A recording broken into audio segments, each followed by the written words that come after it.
Hey folks, how's it going? Dr. Spin, eclectic album reviews and general musical meanderings. Welcome to 2025. Looking forward to a really great year of listening to new music, getting exposed to lots of different stuff, and then seeing, of course, as we go through the year, what rises to the top and ends up being the 2025 album of the year. And as I usually do this time of year, my first 6 weeks is going to be this huge music festival that I call Tier 1. There's going to be 48 albums that I cover over the next 6 weeks.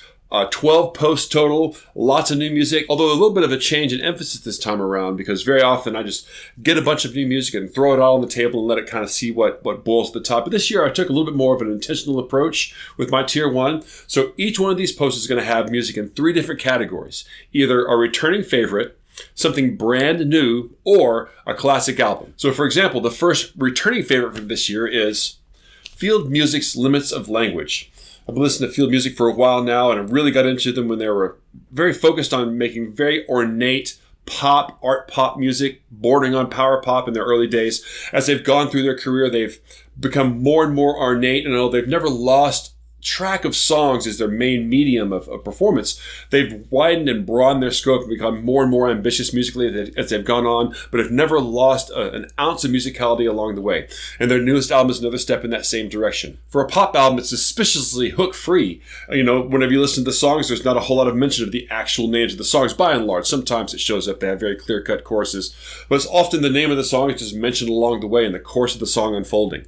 But like a lot of field music stuff, it's super duper detailed and very musical. There's a lot of great, passionate musical performances that happen on here. And it's delivered within this almost audiophile environment because the Brewis brothers, the guy who make up field music, are very, very audio savvy and are very interested in making albums that sound very warm and not, too blown out or too loud.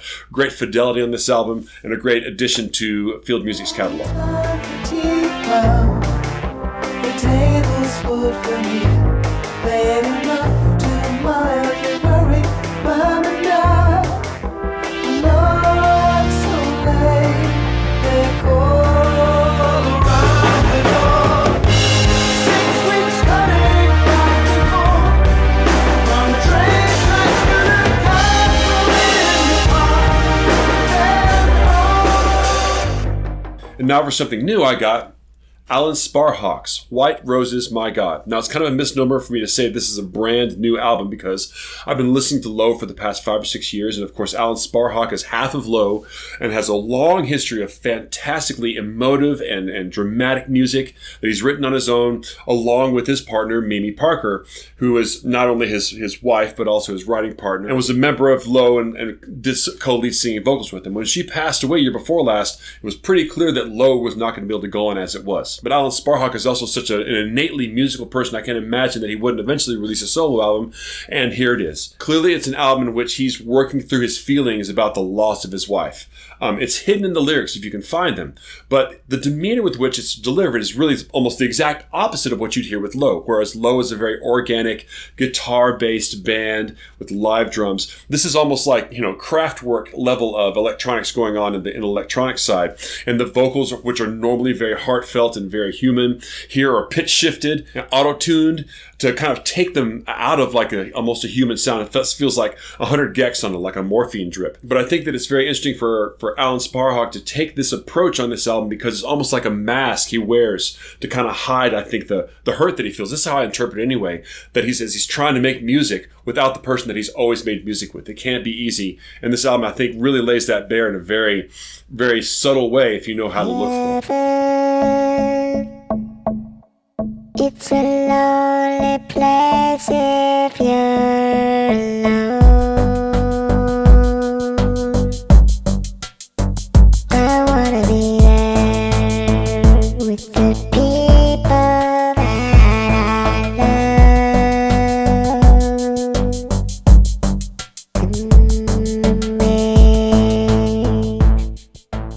Next up I got SlapSlap, Bad Idea, Good Execution. Discovered these guys over on MakeWeirdMusic.com and really couldn't pass them up. 2 bassoon players and 2 drummers, and some of them doing some multi-instrumental work. And the best way I could describe it would be, what if Devo did a reinterpretation of Peter and the Wolf?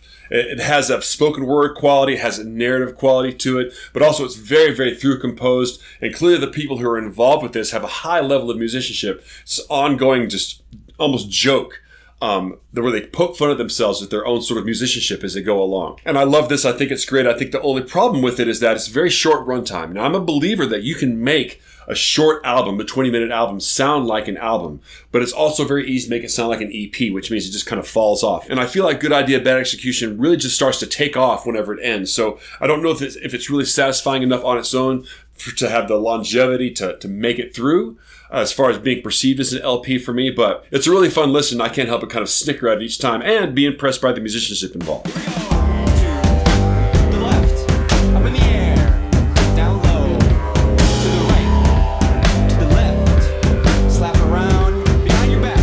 Slap chop. With a slap chop. With a slap chop. Yeah. With a slap chop. All around. Keep going. Now bring it back. To the right, to the left. Up in the air.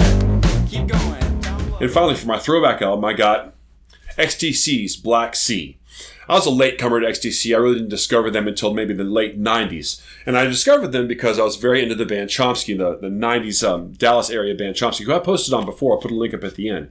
But I really loved Chomsky, and all the people around me told me that Chomsky is basically just kind of reworking what XTC did. And I didn't really know XTC's work, so it gave me an excuse to delve into it. Of course, I started getting into their music, and a lot of their late work is very ornate studio pop. They had kind of gone to the studio at a certain point because members of the band started getting stage fright and all this stuff happened. So they kind of took the Beatles path and started using the studio as its own instrument. But their early work is more aligned with what I would listen to Chomsky. And the early stuff almost starts to feel like kind of like Devo and it doesn't have the finesse that you'll hear later on, but it has that sort of angular energy. But Black Sea is kind of ground zero for the style of music that I really expected to hear out of XTC many years ago when I very first started checking them out. It's punky, it's angular, the songwriting is fantastic, and it's kind of a longish pop album at an hour long, but it really never tends to lose its energy. One of my favorite XTC albums for a very long time was XTC's Live at the BBC, and it's one of those weird things where I actually got into a live album and started to perceive that as like the main version.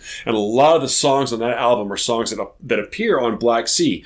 But I'll tell you, I really love even the studio versions of these songs speak really, really clearly to me, and this may be one of my favorite XTC albums I picked up so far. So it's going to be a really big contender, I think, as we go forward throughout the rest of the year. Towers of London, when they had built you, did you watch over the men who fell? Towers of London, when they had built you, Victoria's gem found in somebody's house. Riches of muscle span, it's so long and high. So if you like this video, please like and subscribe and share it out with your friends, because I'm going to be putting up more posts like this, 4 albums a piece for the next few weeks. And I'll be putting those songs up on a big Spotify list that will blow up over the course of the year, my ever-growing 2025 list, so check that out. And if you want to be part of my 2025 Viewers' Choice panel, please sign up for my Patreon below. Until you see you next time, I'll catch you on the flip side.